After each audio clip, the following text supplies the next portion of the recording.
Hey, what's going on, everybody? This is Tyrone back with Tech Life.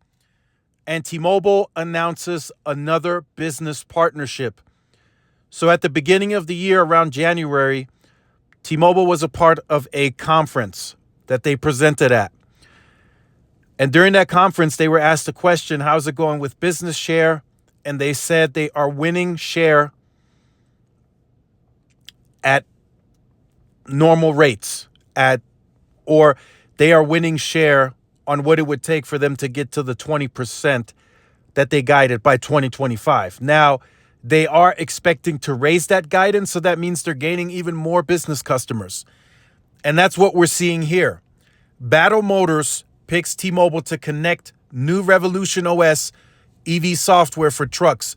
So this is an IoT connectivity and management powers heavy-duty technology to electrify the commercial truck industry. So this company is based out of Ohio. And as you can see here today, T-Mobile announced that Battle Motors has selected the Un-carrier as the preferred provider of IoT connectivity and management for thousands of new Battle Motors battery electric trucks rolling off the Ohio-based production line. So again, this is very important. This brings new competition, newfound competition. This type of competition was never there before. T-Mobile was never taking share of business like they are now. Verizon and AT&T are going to have to keep a closer eye on it. I don't know what Verizon and AT&T are thinking in this instant.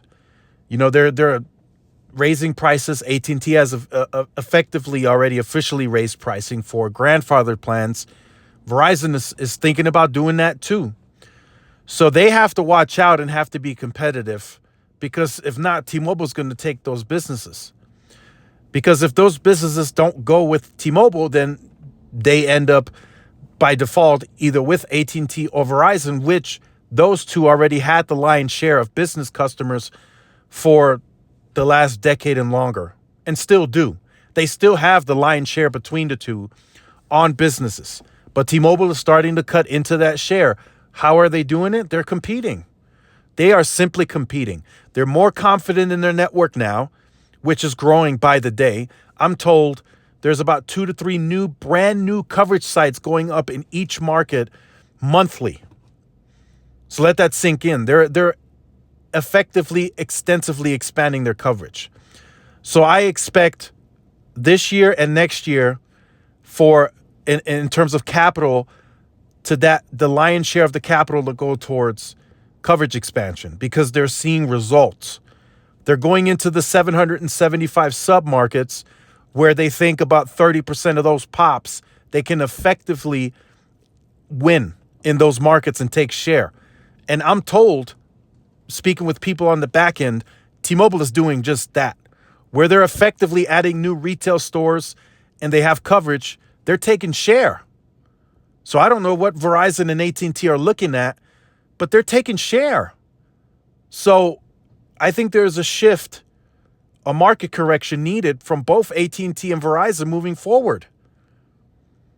They're going to have to adjust because T-Mobile is competing and they're playing and they're winning. They're taking share and they're hitting their win rates. And in cases, they're exceeding their win rates. So that's something that AT&T and Verizon are going to have to start taking into consideration. I'm hearing some crazy port numbers. Don't want to put them out yet, but I'm hearing some crazy numbers on the back end. So there's competition and there's big competition. So AT&T and Verizon, they're going to have to adjust. And that competition comes with coverage. And T-Mobile is extensively expanding their coverage, and it's effective. And as you can see with this business deal, it's working. This is a truck king company that's going to rely on coverage. So T-Mobile is not as bad as I've seen some of you comment. They used to be real bad, right? And they're still not perfect, but they are a lot larger than they were, say, 2012, 2013, 2014. A lot. And that's growing by the day. And that's bringing newfound competition. And we have to like it, because that's going to potentially cause for Verizon and AT&T to have to lower their pricing potentially, right? Or offer more value or whatever the case may be. It will force them to compete. If not, if they stay stubborn and they don't compete and they don't push back, T-Mobile is just going to take those customers in that business. That's just how that's how it's going to be. That's how it's going to be. So let me know in the comment section down below how you feel about this. Also, real quick, I put it out in a tweet this morning. T-Mobile is improving on Root. Root metrics is showing T-Mobile trending up. Now, this is nothing groundbreaking. I'm not saying that T-Mobile is going to all of a sudden win Root metrics. That's not going to happen. But we're seeing them trend in a more competitive direction.